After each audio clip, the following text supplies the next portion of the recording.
10వ తరగతి సాంఘిక శాస్త్రం 2023 టెక్స్ట్ బుక్లోని 10వ పాఠానికి సంబంధించిన ముఖ్యాంశాలు చూద్దాం. 10వ పాఠం ప్రపంచీకరణ. ఇందులో 130 నుంచి 135 పేజీ వరకు దేశాల మధ్య ఉత్పత్తిని అనుసంధానం చేయటం.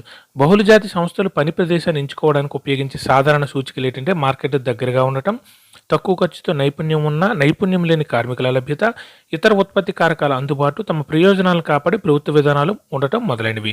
బహుళజాతి సంస్థలు పని ప్రదేశాన్ని ఎంచుకోవడానికి ఉపయోగించే సాధారణ సూచికలు మార్కెట్కి దగ్గరగా ఉండటం, తక్కువ ఖర్చుతో నైపుణ్యం లేని కార్మికుల లభ్యత, ఇతర ఉత్పత్తి కారకాల అందుబాటు, తమ ప్రయోజనాలను కాపాడే ప్రభుత్వ విధానాలు ఉండటం మొదలైనవి. భూమి, భవనాలు, యంత్రాలు, ఇతర పరికరాలు వంటి వాటి కోసం బహుళజాతి సంస్థలు ఖర్చు పెట్టే మొత్తాన్ని ఏమని అంటారంటే విదేశీ పెట్టుబడులు. భూమి, భవనాలు, యంత్రాలు, ఇతర పరికరాలు వంటి వాటి కోసం బహుళజాతి సంస్థలు ఖర్చు పెట్టే మొత్తాన్ని ఏమంటారంటే విదేశీ పెట్టుబడులు. ఏమి సంపాదించి పెడతాయన్న ఆశతోని ఇటువంటి పెట్టుబడులు పెడతారంటే లాభాలు. ఏమి సంపాదించి పెడతాయన్న ఆశతోని ఇటువంటి పెట్టుబడులు పెడతారంటే లాభాలు. కొన్ని సందర్భాల్లో బహుళజాతి కంపెనీలు ఆయా దేశాల స్థానిక కంపెనీలతో కలిసి ఉత్పత్తిని చేపడతాయి. వీటిని ఏమని అంటారంటే జాయింట్ వెంచర్లు. కొన్ని సందర్భాలలో బహుళజాతి కంపెనీలు ఆయా దేశాల స్థానిక కంపెనీలతో కలిసి ఉత్పత్తిని చేపడతాయి. వీటిని ఏమని అంటారంటే జాయింట్ వెంచర్లు అని అంటారు. బహుళజాతి సంస్థలు తెచ్చే ఆధునిక సాంకేతిక పరిజ్ఞానం వల్ల, అదనపు పెట్టుబడుల వల్ల ఏవి ప్రయోజనం పొందుతాయంటే స్థానిక కంపెనీలు. బహుళజాతి సంస్థలు తెచ్చే ఆధునిక సాంకేతిక పరిజ్ఞానం వల్ల, ఆధునిక పెట్టుబడుల వల్ల ఏవి ప్రయోజనం పొందుతాయంటే స్థానిక కంపెనీలు. అయితే చాలా సందర్భాల్లో బహుళజాతి పెట్టుబడులు వేటిని కొనేసి ఉత్పత్తిని విస్తరించుకుంటాయంటే స్థానిక కంపెనీలను కొనేసి. అయితే చాలా సందర్భాల్లో బహుళజాతి పెట్టుబడులు వేటిని కొనేసి ఉత్పత్తిని విస్తరించుకుంటాయంటే స్థానిక కంపెనీలను కొనేసి. పెద్ద ఎత్తున నిధులు ఉండే బహుళజాతి కంపెనీలు ఈ పనిని తేలిగ్గా చేయగలుగుతాయి. ఉదాహరణకు కార్గిల్ ఫుడ్స్ అనే అమెరికాకు చెందిన పెద్ద బహుళజాతి సంస్థ ఏ చిన్న భారతీయ కంపెనీలు కొనేసిందంటే ఫారక్ ఫుడ్స్ వంటి చిన్న భారతీయ కంపెనీలను. ఉదాహరణకు కార్గిల్ ఫుడ్స్ అనే అమెరికాకు చెందిన పెద్ద బహుళజాతి సంస్థ ఏ చిన్న భారతీయ కంపెనీలు కొనేసిందంటే ఫారక్ ఫుడ్స్ వంటి. ఫారక్ ఫుడ్స్కు ఎన్ని నూనె శుద్ధి కర్మాగారాలు భారతదేశం అంతటా పెద్ద మార్కెటింగ్ నెట్వర్క్ తమ బ్రాండ్కు మంచి పేరు ఉన్నాయంటే 4.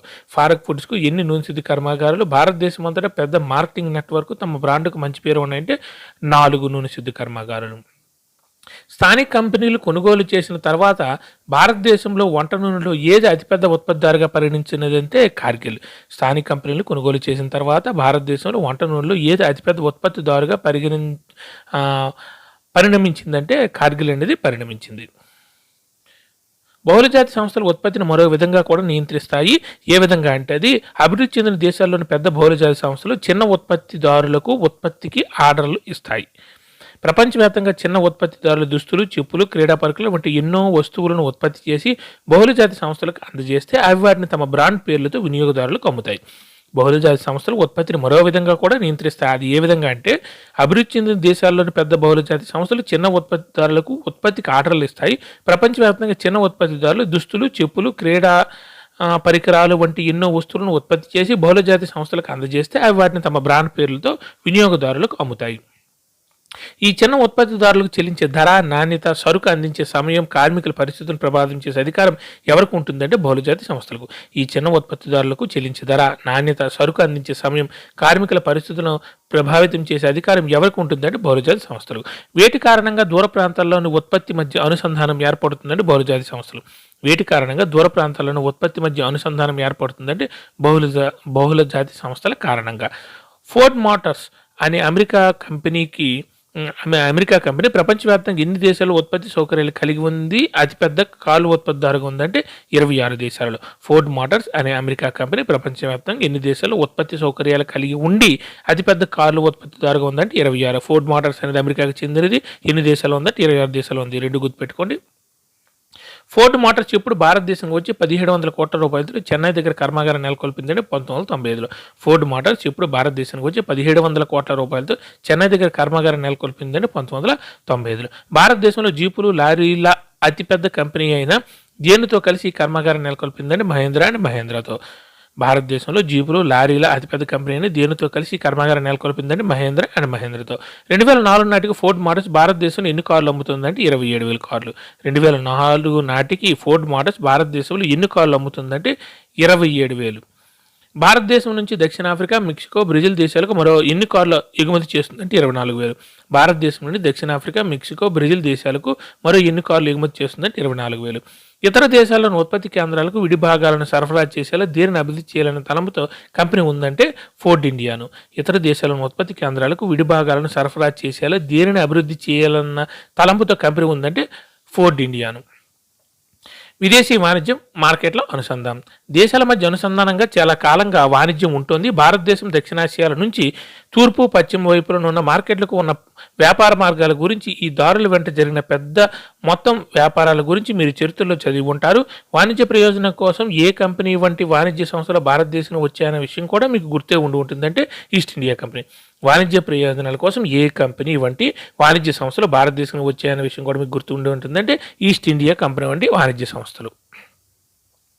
అయితే ఈ విదేశీ వాణిజ్యం మౌలిక విధి ఏమిటంటే, క్లుప్తంగా చెప్పాలంటే ఉత్పత్తిదారులకు దేశీయ మార్కెట్లకు మించిన అవకాశాలను విదేశీ వాణిజ్యం అందిస్తుంది. అయితే ఈ విదేశీ వాణిజ్యం మౌలిక విధి ఏమిటంటే, క్లుప్తంగా చెప్పాలంటే ఉత్పత్తిదారులకు దేశీయ మార్కెట్లకు మించిన అవకాశాలను విదేశీ వాణిజ్యం అందిస్తుంది. అదేవిధంగా కొనుగోలుదారులకు స్థానికంగా ఉత్పత్తి అయిన వస్తువులే కాకుండా మరిన్ని వస్తువులు అందుబాటులోకి వస్తాయి. అంటే ఏది దేశంలోని మార్కెట్లో అనుసంధానం చేస్తుందంటే విదేశీ వాణిజ్యం. దేశాల్లోని మార్కెట్లో అనుసంధానం చేసేది ఏంటంటే విదేశీ వాణిజ్యం. ఏ ఉత్పత్తిదారులు భారతదేశానికి ప్లాస్టిక్ బొమ్మలు ఎగుమతి చేయసాగారంటే చైనా. ఏ ఉత్పత్తిదారులు భారతదేశానికి ప్లాస్టిక్ బొమ్మలు ఎగుమతి చేయసాగారంటే చైనా. భారతదేశంలో కొనుగోలుదారులకు ఇప్పుడు భారతీయ చైనా బొమ్మలలో ఎంచుకునే అవకాశం ఉంది. కొత్త డిజైన్లు తక్కువ ధర కారణంగా ఏ బొమ్మలు ఎంతో ఆదరణ పొందాయంటే చైనా బొమ్మలు. భారతదేశంలో కొనుగోలుదారులకు ఇప్పుడు భారతీయ చైనా బొమ్మలలో ఎంచుకునే అవకాశం ఉంది. కొత్త డిజైన్లు తక్కువ ధర కారణంగా ఏ బొమ్మలు ఎంత ఆదరణ పొందాయంటే చైనా బొమ్మలు. ఒక సంవత్సర కాలంలో బొమ్మల దుకాణాల్లో ఎంత శాతం భారతీయ బొమ్మలకు బదులుగా చైనా బొమ్మలను అమ్మసాగే అంటే 70-80%. ఓ సంవత్సర కాలంలో బొమ్మల దుకాణాలలో ఎంత శాతం భారతీయ బొమ్మలకు బదులుగా చైనా బొమ్మలను అమ్మసాగాయంటే 70-80%. గతంలో కంటే ఇప్పుడు భారతదేశంలో బొమ్మలు చౌకగా ఉన్నాయి. ఇక్కడ బొమ్మల ఉత్పత్తిదారులకు ఇది తమ వ్యాపారాన్ని విస్తరింప చేసుకోవడానికి అవకాశం ఇచ్చింది. చైనాలో బొమ్మల ఉత్పత్తిదారులకు గతంలో కంటే ఇప్పుడు భారతదేశంలో బొమ్మలు చౌకగా ఉన్నాయి. ఎక్కడి బొమ్మల ఉత్పత్తిదారులకు ఇది తమ వ్యాపారాన్ని విస్తరింప చేసుకోవడానికి అవకాశం ఇచ్చిందంటే చైనాలో బొమ్మల ఉత్పత్తిదారులకు వ్యాపారాన్ని విస్తరించడానికి అవకాశం ఇచ్చింది. భారతీయ బొమ్మల ఉత్పత్తిదారుల పరిస్థితి ఇందుకు విరుద్ధంగా ఉంది. పోటీ వల్ల ఏ ఉత్పత్తిదారులు కొత్త మార్గాలను అన్వేషించవలసి వచ్చింది. ఈ ప్రక్రియలో కొంతమంది దివాలా తీశారు కూడా.